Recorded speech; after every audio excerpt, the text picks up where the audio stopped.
Perth test में पहले दिन गिरे 17 विकेट तो पहली पारी में भारत हुआ 150 रन पर ऑल आउट और भारतीय गेंदबाजों ने पहले दिन गिरा दिए ऑस्ट्रेलिया के 67 रन पर 7 विकेट। तो क्या है पहले टेस्ट के पहले दिन का पूरा हाइलाइट्स जानेंगे इस वीडियो में, तो आइए देखते हैं इस वीडियो को। नमस्कार दोस्तों, भारत और ऑस्ट्रेलिया के बीच बॉर्डर गावस्कर ट्रॉफी का पहला टेस्ट मुकाबला 22 नवंबर से पर्थ में खेला जा रहा है, जहां भारत ने टॉस जीतकर पहले बल्लेबाजी करने का फैसला किया और भारतीय टीम की तरफ से जायसवाल और केएल राहुल ने पारी की शुरुआत की। लेकिन भारतीय टीम की शुरुआत बेहद ही खराब होती है, क्योंकि जायसवाल मिचेल स्टार्क की दूसरे ओवर में 0 रन बनाकर आउट हो जाते हैं और 5 रन के स्कोर पर भारत को पहला झटका लगता है। फिर उसके बाद केएल राहुल का साथ निभाने आते हैं देवदत्त पड्डीकल, लेकिन इन दोनों के बीच भी कोई बड़ी पार्टनरशिप नहीं बन पाती, क्योंकि देवदत्त पड्डीकल 23 गेंदों पर अपना खाता भी नहीं खोल पाते हैं और जोश हेजलवुड की गेंद पर आउट हो जाते हैं और भारतीय टीम को 14 रन के स्कोर पर दूसरा झटका लगता है। फिर उसके बाद केएल राहुल का साथ निभाने विराट कोहली आते हैं। केएल राहुल एक छोर पर काफी अच्छी बल्लेबाजी कर रहे थे, लेकिन दूसरी तरफ कोहली भी ज्यादा देर नहीं टिक पाए और 12 गेंद पर 5 रन बनाकर वो भी जोश हेजलवुड की गेंद पर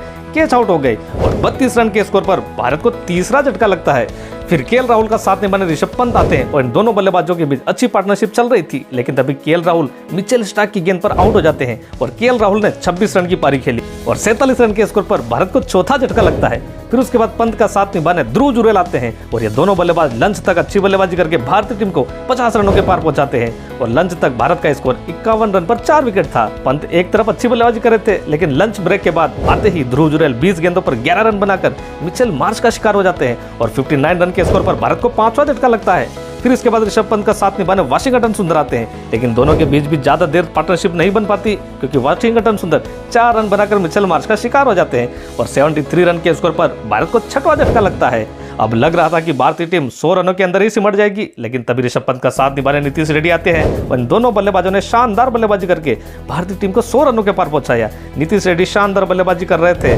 और चौके छक्के भी लगा चुके थे। वहीं ऋषभ पंत भी एक छोर पर टिक कर बल्लेबाजी कर रहे थे, लेकिन तभी पंत भी 37 रन बनाकर पेट कमिंस का शिकार हो जाते हैं और भारतीय टीम को 121 रन के स्कोर पर 7वां झटका लगता है। पंत और नीतीश रेड्डी के बीच 7वें विकेट के लिए 48 रन की पार्टनरशिप हुई थी, लेकिन अब नीतीश रेड्डी का साथ निभाने हर्षित राणा आते हैं और आते ही राणा एक चौका लगाते हैं पर टिक नहीं पाते और 7 रन बनाकर हेजलवुड की गेंद पर कैच आउट हो जाते हैं और 128 रन के स्कोर पर भारत का 8वां विकेट गिरता है। अब नीतीश रेड्डी का साथ निभाने आते हैं कप्तान जसप्रीत बुमराह और बुमराह आते ही शानदार 6 लगाते हैं और 8 रन बनाकर वो भी हेजलवुड की गेंद पर कैच आउट हो जाते हैं और 144 रन के स्कोर पर भारत को 9वां झटका लगता है। नीतीश रेड्डी भी टिके हुए थे और आखिरी बल्लेबाज के रूप में आते हैं मोहम्मद सिराज, पर नीतीश रेड्डी पेट कमिंस की गेंद पर आउट हो जाते हैं और 150 रन पर भारतीय टीम ऑल आउट हो जाती है और नीतीश रेड्डी ने सबसे ज्यादा 59 गेंद पर 41 रन की पारी खेली। पारी में रेड्डी ने 6 चौके और 1 छक्का भी लगाया। वहीं ऑस्ट्रेलिया की तरफ से जोश हेजलवुड ने कमाल की गेंदबाजी करी और 4 विकेट निकाले। वहीं मिचेल स्टार्क, पेट कमिंस और मिचेल मार्श इनको 2-2 विकेट मिले हैं।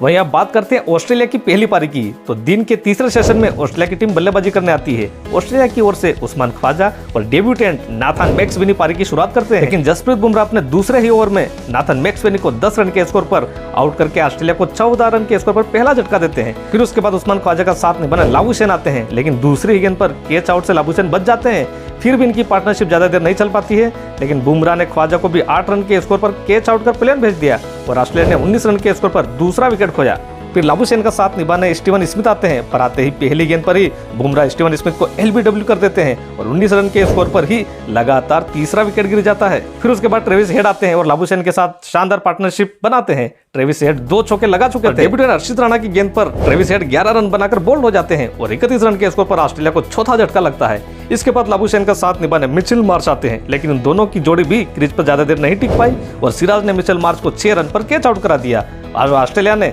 38 रन के स्कोर पर 5वां विकेट गंवाया। फिर उसके बाद लाबुशेन और एलेक्स कैरी टीम को संभालने की कोशिश करते हैं, पर वो भी ज्यादा देर नहीं टिक पाते और सफल भी नहीं हो पाए, क्योंकि लाबुशेन 52 गेंदें खेलकर मात्र 2 रन बनाकर सिराज की गेंद पर एलबीडब्ल्यू हो जाते हैं और 47 रन के स्कोर पर ऑस्ट्रेलिया ने 6वां विकेट गंवाया। फिर उसके बाद कप्तान पेट कमिंस आते हैं एलेक्स कैरी का साथ निभाने और इन दोनों के बीच 12 रन की पार्टनरशिप होती है, पर बुमराह ने पेट कमिंस को 3 रन के स्कोर पर आउट करके ऑस्ट्रेलिया को 59 रन के स्कोर पर 7वां झटका दे दिया और अब एलेक्स कैरी और मिचेल स्टार्क के बीच 8 रन की पार्टनरशिप हो चुकी थी और दिन की समाप्ति की घोषणा की जाती है और ऑस्ट्रेलिया ने पहली पारी में पहले दिन 67 रन 7 विकेट पर बना लिए हैं और अभी भी इंडिया से 83 रन पीछे है। तो यह था भारत और ऑस्ट्रेलिया के बीच पहले टेस्ट के पहले दिन का पूरा हाइलाइट्स। वैसे आपको क्या लगता है कल टेस्ट के दूसरे दिन टीम इंडिया ऑस्ट्रेलिया को कितने रन पर ढेर कर पाएगी? कमेंट करके जरूर बताएं और साथ ही साथ वीडियो अच्छी लगे तो लाइक शेयर करें और क्रिकेट के वीडियो के लिए चैनल को सब्सक्राइब करें।